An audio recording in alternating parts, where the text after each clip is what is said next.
மனம், ஆன்மா ரெண்டுக்கும் சம்மந்தம் இருக்கா இல்லையா? சரிங்களா?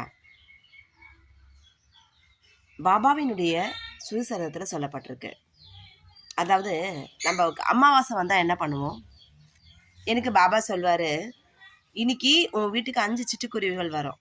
உடனே நான் என்ன பண்ணேன், அன்னைக்கு போய் பிரம்மாண்டமாக இருந்துச்சு அன்னைக்கு. அதே மாதிரி எங்கள் வீட்டுக்கு 5 சிட்டுக்குருவிகள் வந்துச்சு. ஒரு தாய்க்குருவி, அதை சுற்றி ஒரு 4 சின்ன சின்ன சிட்டுக்குருவிகள் வந்தது.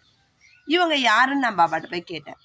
எப்போவுமே முன்னோர்கள் பூஜை பண்ணால் என்ன பண்ணுவோம், சாப்பாடெல்லாம் வைப்பேன் தானே. அதே மாதிரி பாபாவுக்கு நான் முத என்ன பண்ணுவேன்னா, சாப்பாடு எடுத்து என் சாய்க்கு வைப்பேன்.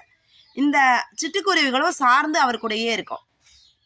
ரொம்ப ஆச்சரியமான விஷயம். அப்படியே அப்பா நீங்கள் சொன்னதெல்லாம் அப்படியே நடக்குது. அப்போ சொல்வேன், இவங்கெல்லாம் அவங்க முன்னோர்கள், இவங்க பாட்டி தாத்தா. அப்போ அந்த விஷயம்ல பார்ப்பேன், நிஜமாவே அவங்க தான் வந்திருக்கிறாங்களா? அப்போ அந்த கதைகளை நான் படிக்கும்போது ரொம்ப யோசித்தேன். ஆனால் இப்போ அது கொஞ்சம் சிந்தனையே மாறுபட்டு, பாபா குருவாக இருக்கும்போது நமக்கு என்ன கற்றுக் கொடுப்பாரு? ஆன்மா, ஓகேவா? மனதும் ஆன்மாவும் நம்ம 2 பேருமே லிங்க் பண்ணக்கூடியது யாரோட வேலைன்னா குருவோட வேலை.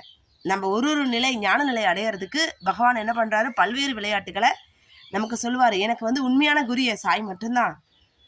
இன்னைக்கு எல்லாரும் சொல்லுவாங்கல்ல, அவர் தான் இறந்துட்டாரு, ஆனால் இறந்த பின்பும் என்னுடைய ஆன்மா சமாதியிலிருந்து பேசும்.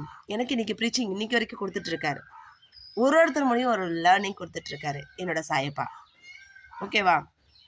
ஸோ இன்னைக்கு நான் உணர்ந்த கருத்து என்ன அப்படின்னு பார்த்தீங்கன்னா, அன்புதான் கடவுள். சரிங்களா? முதல்ல எனக்கு ஆசிலேஷன்ஸ் என்ன வரும், டெய்லி எழுப்பும்போது விஜய் வரும், ஸ்டாலின் சார் வருவாங்க.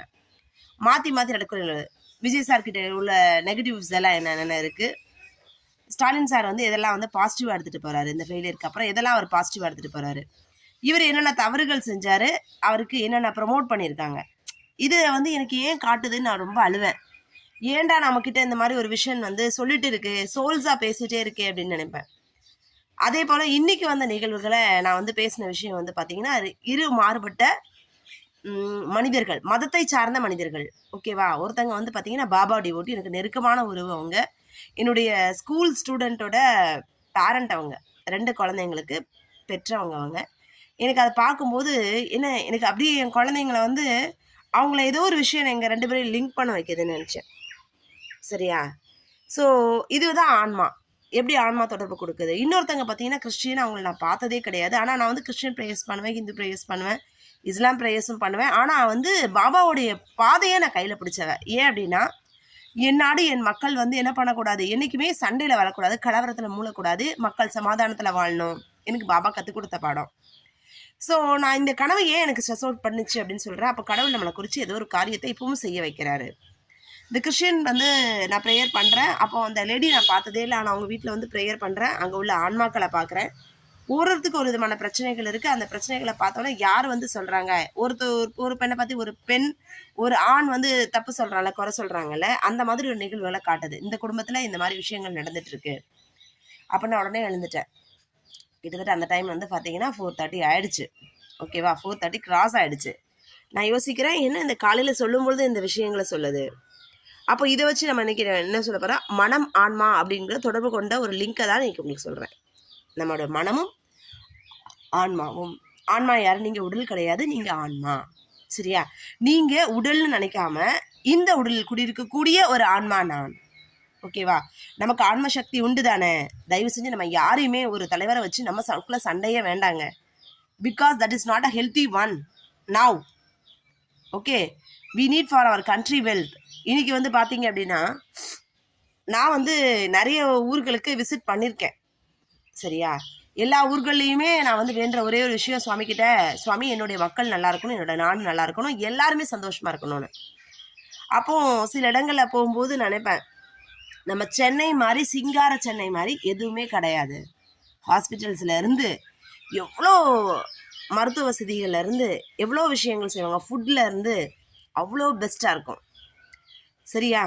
ஆனால் அதர் டிஸ்ட்ரிக்ஸில் நம்ம போய் பார்க்கும்போது நினைப்பேன், இங்கெல்லாம் ஒரு சில விஷயங்கள் தப்பாக இருக்குது. அப்போ அங்கே யார் காரணம் அப்படின்னா, the department belongs to not the head.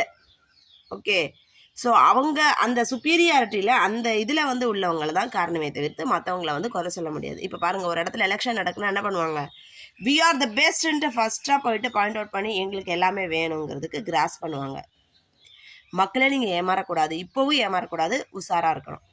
சரியா? நம்ம ஒரு தப்பு செய்கிறோம், மதவாதிகளை கொண்டு இன்னைக்கு பின்னணியில் எந்த கட்சி வந்து இந்த வேலையை செய்யுதோ, இந்துக்களுக்கும் முஸ்லீம்களுக்கும் கிறிஸ்தவர்களுக்கும் ஒரு சண்டையை கொடுத்து மக்களிடையே வந்து ஒரு இடையூறுகளை ஏற்படுத்தி செய்யக்கூடிய அந்த விஷயம் தடுக்கப்படணும். சரியா? நமக்குள்ள சமாதானம் இருக்கணும்.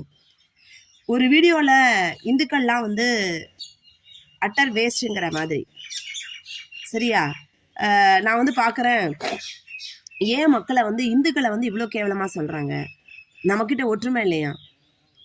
இஸ்லாமுகள்கிட்ட ஒற்றுமை இருக்கான், கிறிஸ்டியன்ஸில் ஒற்றுமை இருக்கான். நல்லா பாருங்கள், என் வீட்டு முன்னாடி ஒரு வாரமாக இல்லை, கிட்டத்தட்ட 1 மாதம் ஆக போகுது, ஒரு பாட்டி வந்து கிடக்காங்க. நான் முதல்ல அவங்களுக்கு ஃபுட் ஆஃபர் பண்ணேன், பெட்ஷீட் ஆஃபர் பண்ணேன், எல்லாமே கொடுத்தேன். அவங்க ஹாப்பியாக இருந்திருக்கலாம்ல, ஓகேவா? ஏன்னா மனிதனுக்கு செய்யும் சேவை ஒவ்வொன்றும் இறைவனை அடைகிறது. அப்போ அந்த பாட்டிக்கு நான் எல்லாமே உதவி செய்ய நினைக்கிறேன். அந்த பாட்டி என்ன பண்ணல, ஷீ இஸ் ஹர்ட்டிங் மீ, ரொம்ப காயப்படுத்தி சொல்கிறாங்க. அப்புறம் நான் யோசித்தேன், நம்மளோட கஷ்ட நிலைகள் மறந்தும் கூட நம்ம உதவி செய்ய நினைக்கிறோம். பட் ஆனால் she is not recognising us, she is not respecting me, she is ill treating me. So why I should help? Think பண்ண தானே செய்வோம். இந்த மாதிரி தகுதியற்ற மனிதர்கள் நம்ம வாழ்க்கையில் கொண்டு வந்தனாலும் நமக்கு பிரச்சனை தான், நம்ம நாட்டுக்கும் பிரச்சனை தான். ஸோ சிந்திங்க, செயல்படுங்க. ஓகேவா? இன்னைக்கு சொன்ன கருத்தை பிடிச்சிருந்தா லைக் பண்ணுங்கள், ஷேர் பண்ணுங்கள், கமெண்ட் பண்ணுங்கள் அண்ட் சப்ஸ்கிரைப் பண்ணுங்கள்.